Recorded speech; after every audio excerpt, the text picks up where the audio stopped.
एक ऐसा वृक्ष जिसकी एक एक टहनी में है विषैले सांपों का बसेरा। एक ऐसा वृक्ष जो सदियों से शैतान बनकर पी रहा है ओहान साम्राज्य की धरती का पानी। क्या होगा जब इस शापित वृक्ष पर पड़ेगी राजकुमारी लारा की नजर? क्या उस काल सर्प वृक्ष को काटने वाला योद्धा ही राजकुमारी लारा से शादी करेगा? हाँ, यही राजकुमारी के स्वयंवर की शर्त है।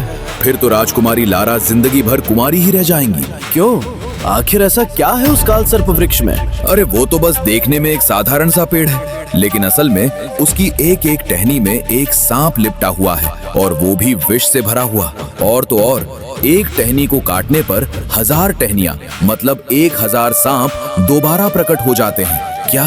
फिर तो इस पेड़ को काटना असंभव है। ओहान साम्राज्य की परम सुंदरी राजकुमारी लारा ने अपने स्वयंवर के लिए एक ऐसी शर्त रख दी जिसे सुनकर हर कोई सन्न रह गया। काल सर्प वृक्ष ओहान साम्राज्य का वो शाप है जिससे मुक्ति पाने की हर कोशिश में कई योद्धा शहीद हो गए, लेकिन कोई भी इस वृक्ष की जड़ों को नहीं काट पाया। इधर राजकुमारी के स्वयंवर की घोषणा से पूरे नगर में हलचल मच गई थी। ऐसे में मेसोडोरिया को सुपर योद्धा ध्रुव भी अपने आप को रोक नहीं पाया, और वो भी इस स्वयंवर में हिस्सा लेने के लिए चला आया। ध्रुव, तुम यहाँ क्या कर रहे हो? तुम्हें पता है ना मेरे स्वयंवर की क्या शर्त है? जानता हूँ राजकुमारी, और इसीलिए इस शर्त को पूरा करने और आपका स्वयंवर जीतने के लिए मैं यहाँ आया हूँ। अच्छा, तुम जीतोगे मेरा स्वयंवर? तुम तो ओहान की एक चींटी को भी नहीं मार सकते, फिर काल सर्प वृक्ष तो दूर की बात है। शांत हो जाइए राजकुमारी, आपको पता है ना मैं सुपर योद्धा ध्रुव हूँ। कभी आप भी मेरी शक्तियों की कायल हुआ करती थी। वो तो पुरानी बात है ध्रुव, जब तुम वाकई में एक योद्धा था, लेकिन आज तो तुम बस हाथ में शस्त्र पकड़ा हुआ मिट्टी के पुतले के बराबर हो, जो हाथ में तलवार पकड़कर बस खड़ा रह सकता है। बस कीजिए राजकुमारी, अब आप मेरे बेटे का और अपमान नहीं कर सकती। सभा में मौजूद ध्रुव के पिता राजा अरेंद्र ने गुस्से में आकर राजकुमारी लारा को चुप रहने के लिए कहा, लेकिन राजकुमारी लारा को किसी का लिहाज न था। अगर अपने बेटे के सम्मान की इतनी ही चिंता है तो उसे यहाँ आने से रोकना चाहिए था आपको, राजा अरेंद्र। जरूर राजकुमारी, आपके जैसी घमंडी लड़की से किसी योद्धा के सम्मान की उम्मीद की भी नहीं जा सकती। इतना कहकर ध्रुव के पिता राजा अरेंद्र ने अपने बेटे ध्रुव को समझाते हुए कहा, ध्रुव, तुम्हें मना किया था ना कि आज इस स्वयंवर में कदम भी नहीं रखोगे। हाँ पिताजी, और ये भी याद है कि मैंने कहा था मैं लारा को वापस जीत कर ही रहूंगा। उसके बिना मैं नहीं जी सकता पिताजी। जियोगे तो तुम तब भी नहीं जब तुम इस मुकाबले में हिस्सा लोगे। आज का ये मुकाबला खतरे से खाली नहीं है। इसमें तुम्हें आग के गोले को दूर तक फेंकना होगा, मुंह से आग निकालने वाले भयानक नाग से लड़ना होगा, 10 सर वाले हाथी को पैरों तले रौंदना होगा, और तब जाकर लारा को जीत सकोगे। और ये मत भूलो कि यहाँ पूरे मेसोडोरिया से एक से बढ़कर एक सुपर योद्धा मौजूद हैं। तुम उनका सामना नहीं कर सकोगे। अब चुपचाप जाकर एक कोने में बैठ जाओ। पिताजी, आपको मुझ पर भरोसा नहीं है? भरोसा था मुझे, जब बचपन में ही तुमने 9 सितारों को पा लिया था, मगर तुम्हारी उस शक्ति ने तुम्हारी माँ को खत्म कर दिया। माँ के जाने का गम मुझे भी है पिताजी, इसीलिए तो मेरी शक्तियाँ अभी माँ के साथ ही चली गई। इसीलिए तो कह रहा हूँ कि तुम आज इस मुकाबले में भाग नहीं ले सकते। भाग तो मैं लूंगा पिताजी, चाहे आप साथ दो या ना दो। ध्रुव का इतना बोलना ही हुआ था कि तभी वहाँ लारा आ जाती है। अरे, तुम अब तक यही हो ध्रुव? कहा था ना यहाँ कदम रखने की हिम्मत भी मत करना, पर तुम हो कि अपनी बेइज्जती करवाने यहाँ आ गए। नहीं लारा, अगर मेरा प्यार तुम्हें मेरे पास वापस नहीं ला सकता तो मैं इस मुकाबले में तुम्हें जीत कर रहूंगा, और मुझे भरोसा है कि मैं तुम्हें साथ लेकर ही जाऊंगा। ओहो, हीरोगिरी शक्ति मैदान में दिखाना। और ध्रुव, अगर तुम जीत गए तो खुशी खुशी मैं तुम्हारी हो जाऊंगी, और अगर हारे तो आज मैं तुमसे मुकाबला करूंगी, और इसका मुकाबला का मतलब तुम तो जानते ही हो ना, मौत। इतना बोलकर लारा वहाँ से चली जाती है। ध्रुव के पिता अरेंद्र भी अब अपने बेटे की जिद के तले दब जाते हैं। ध्रुव मुकाबला करने के लिए आगे बढ़ता है। सबसे पहले उसे हजारों टन के आग के गोले को दूर फेंकना था, और आज ध्रुव से दर्जे में कई बड़े योद्धा यहाँ आए थे, जिनके पास जो टेक्निक्स थी वो ध्रुव के पास नहीं थी। आखिरकार हिम्मत जुटाकर ध्रुव आगे बढ़ता है। माँ, बस मुझे आशीर्वाद देना कि आज मैं लारा को साथ ही लेकर आऊँ। इतना बोलकर ध्रुव जैसे ही गोले को उठाता है, अरे आज इतना हल्का कैसे लग रहा है? वहाँ बैठा हर शख्स और साथ ही लारा भी दिल थाम कर बैठ जाती है, क्योंकि इससे पहले कभी ध्रुव वो गोला उठा भी नहीं सका था, और तभी वो होता है जिसकी कल्पना तक वहाँ बैठे किसी इंसान ने नहीं की थी। ध्रुव ने वो गोला इस रफ्तार से फेंका कि वो बस उड़ता ही गया और राज्य की सीमा लांघकर दूसरे राज्य में गिरा। ये अब तक का सबसे दूरी पर जाने वाला गोला था, मगर तभी अचानक पूरे शक्ति स्थान पर अंधेरा छा जाता है और एक हरी रोशनी भरी बिजली सीधे जाकर ध्रुव पर गिरती है, वो भी उस अंगूठी में जो ध्रुव को उसकी माँ ने आखिरी निशानी के तौर पर दी थी। अचानक ही ध्रुव के सामने अंधेरा छाने लगता है और उसी बेहोशी में उसे एक बूढ़े आदमी का चेहरा दिखता है। मैं तुम्हारा ही इंतजार कर रहा हूँ ध्रुव, मेरे पास आओ। अचानक ही ध्रुव की आंखें खुलती हैं तो वो खुद को जमीन पर गिरा हुआ पाता है और तभी शक्ति स्तंभ पर उसका सितारा दिखाई देता है। खराब प्रदर्शन, 3 सितारे। नहीं, ये नहीं हो सकता। मेरा गोला तो सबसे दूर गया था, फिर ये सितारे। वहाँ बैठे किसी भी इंसान की समझ में नहीं आ रहा था कि आखिर ये कैसे मुमकिन था। सबने देखा कि कैसे ध्रुव ने गोले को इतना दूर फेंका और उसके बाद भी उसका सिर्फ तीसरा सितारा आया और इस हिसाब से ध्रुव को मुकाबले से बाहर होना होगा। लेकिन एक नियम तो ये भी था कि लारा यानी जिसका स्वयंवर है वो चाहे तो किसी भी प्रतियोगी को एक और मौका दे सकती है। लारा बस एक मौका प्लीज।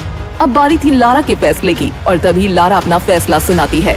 मेरा फैसला है कि ध्रुव की धड़कनें तेज हो गईं। पूरा शक्ति स्थान अब चुप था। हर किसी की नजर लारा पर थी। क्या वो ध्रुव को एक और मौका देगी या यहीं उसकी कहानी खत्म हो जाएगी? मेरा फैसला है कि मैं ध्रुव को एक मौका दूंगी, लेकिन उससे पहले ध्रुव को मुझसे लड़ना होगा। अगर ध्रुव ने मुझे उस लड़ाई में हरा दिया तो वही होगा जो ध्रुव चाहता है, लेकिन अगर मैं जीत गई तो अपनी मौत पक्की समझना। ध्रुव, कहो, करोगे मुझसे मुकाबला? है दम एक लड़की से मुकाबला करने का? लारा का ये फैसला सुनकर सब लोग हैरान थे। वहीं ध्रुव के पिता अरेंद्र के पैरों तले जमीन ही खिसक गई। ध्रुव खुद हैरान था क्योंकि सबको पता था कि लारा सबसे ज्यादा शक्तिशाली थी और लारा को हराना नामुमकिन था। अब सबकी नजरें ध्रुव पर थी। सब जानना चाहते थे कि अब ध्रुव लारा को क्या जवाब देगा। क्या ध्रुव लारा की शर्त मानेगा? क्या वो अपने से ताकतवर लारा को हरा पाएगा? लेकिन तभी ध्रुव ने लारा की आंखों में आंखें डालते हुए कहा, मैं करूंगा तुमसे मुकाबला लारा, मैं हराऊंगा तुम्हें। ठीक है ध्रुव, तो अब ये स्वयंवर भी तभी होगा जब तुम मुझसे लड़ने के लिए तैयार हो जाओ।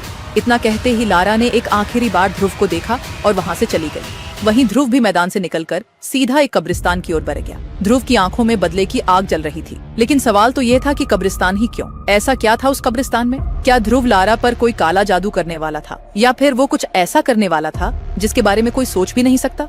आज मुझे मेरे सवालों के जवाब चाहिए। आज मैं जानना चाहता हूँ कि आखिर मेरे साथ ऐसा क्यों हो रहा है। ध्रुव जैसे जैसे कब्रिस्तान में बढ़ने लगा, अचानक वहाँ की हवा भारी हो गई। ध्रुव के सामने घना कोहरा छाने लगा। उसे कब्रिस्तान के गेट के अलावा कुछ भी नजर नहीं आ रहा था। ध्रुव की धड़कन अब तेज होने लगी थी। उसने जैसे ही आगे कदम बढ़ाया, तभी कब्रिस्तान का गेट धीरे धीरे अपने आप खुलने लगा। ये देखकर ध्रुव के पसीने छूट गए, लेकिन उसके कदम नहीं रुके। ध्रुव जैसे ही आगे बढ़ा, तभी उसे लगा जैसे कोई उसका कंधा छू कर गया। वो झटके से पलटा, लेकिन पीछे कोई नहीं था। तभी ध्रुव ने कहा, कौन है यहाँ? सामने आओ। देखो, मुझे ऐसे डराकर कोई फायदा नहीं है। मैं डरने वालों में से नहीं हूँ। उस आवाज को सुनकर ध्रुव वहां से भागा और सीधा एक कब्र से लिपट गया। ध्रुव ने जैसे ही उस कब्र को छुआ, कब्रिस्तान का पूरा माहौल बदल गया। जो घना कोहरा चारों ओर था वो छूट गया था। आवाजें आना बंद हो गई थी। अब हर कब्र साफ दिख रही थी। असल में ध्रुव ने जिस कब्र को छुआ था वो उसकी माँ की थी। तभी ध्रुव अपनी माँ की कब्र से बात करने लगा। देखा ना तुमने, ये दुनिया मुझे कमजोर और नकारा समझती है। सब मुझसे नफरत करते हैं। ऊपर से लारा ने भी मेरा साथ छोड़ दिया। माँ, अब मैं कैसे करूंगा उसका सामना? कैसे हराऊंगा उसे? और तभी उस सन्नाटे को चीरती हुई एक रहस्यमयी आवाज गूंजी। रोना किसी भी समस्या का समाधान नहीं होता ध्रुव, और तुम जीतने के लिए बने हो, हारने के लिए नहीं। ये आवाज सुनकर ध्रुव एक पल के लिए ठहर गया। उसकी सांस थम गई। उसकी आंखों के आंसू वहीं जम से गए। कौन है? कौन है माँ? माँ, क्या है तुम हो? अब रोने का नहीं, उठने का समय है ध्रुव। अब समय है तुम्हारे शक्ति सम्राट बनने का। लेकिन कैसे बनूंगा मैं शक्ति सम्राट? मैं तो लारा से अपने अपमान का बदला भी नहीं ले सकता। फिर कैसे बनूंगा मैं इतना ताकतवर? तुम्हारे पास वो है ध्रुव जो किसी के पास नहीं है। अपनी अंगूठी को देखो, उसी में छुपी है तुम्हारी असली ताकत। तभी ध्रुव की नजरें अपने हाथ पर गईं। उसकी उंगली में एक काले पत्थर से बनी अंगूठी थी। ये अंगूठी उसकी माँ की आखिरी निशानी थी। ये अंगूठी? लेकिन इस अंगूठी में ऐसा क्या है माँ? लेकिन अब वो आवाज बंद हो चुकी थी। ध्रुव ने बार बार अपनी माँ को पुकारा, लेकिन कोई जवाब नहीं मिला। और तभी गुस्से में ध्रुव ने उस अंगूठी को निकालकर जमीन पर फेंक दिया। और तभी उस अंगूठी से तेज रोशनी निकलने लगी और देखते ही देखते उस रोशनी के बीच से एक साया निकलकर बाहर आया। कौन हो तुम? और मेरी अंगूठी में क्या कर रहे थे? वो साया मुस्कुराया और हवा में उड़ता हुआ धीरे धीरे ध्रुव के पास आया। मैं वही हूँ जिसकी वजह से तुम इस धरती के सबसे शक्तिशाली योद्धा बनोगे। झूठ मत बोलो। मैंने जब से अंगूठी पहनी है तब से मेरी ये हालत है। तो क्या तुमने छीनी थी मेरी शक्तियाँ? हाँ, मैंने ही छीनी थी तुम्हारी शक्तियाँ। लेकिन मैंने ये क्यों किया, सही समय आने पर तुम्हें जरूर बताऊंगा।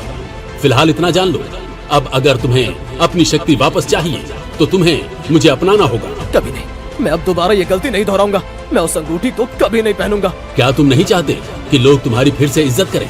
क्या तुम लारा को हराना नहीं चाहते? और क्या तुम दोबारा एकलव्य नहीं बनना चाहते? क्या सच में मैं लारा को हरा पाऊंगा? क्या मैं फिर से एकलव्य बन पाऊंगा? एकलव्य तो क्या, मैं तुम्हें एकलव्य से भी महान योद्धा बना दूंगा ध्रुव, लेकिन इसके लिए तुम्हें एक कीमत चुकानी होगी। कैसे कीमत? लेकिन इसके बाद जो विदुर ने ध्रुव से कहा वो सुनकर ध्रुव के पैरों तले जमीन सरक गई। तो आखिर किस कीमत की बात कर रहा था विदुर? शक्तियाँ छीनने के बाद अब क्यों करना चाहता है विदुर ध्रुव की मदद? क्या सच में विदुर लौटा सकता है ध्रुव की शक्तियाँ? और सबसे बड़ा सवाल, क्या ध्रुव से पाएगा अपनी होने वाली बीवी लारा को मात? इन सभी सवालों के जवाब जानने के लिए अभी डाउनलोड करिए पॉकेट FM ऐप और सुनिए ये सुपरहिट शो सुपर योद्धा, वो भी मुफ्त में।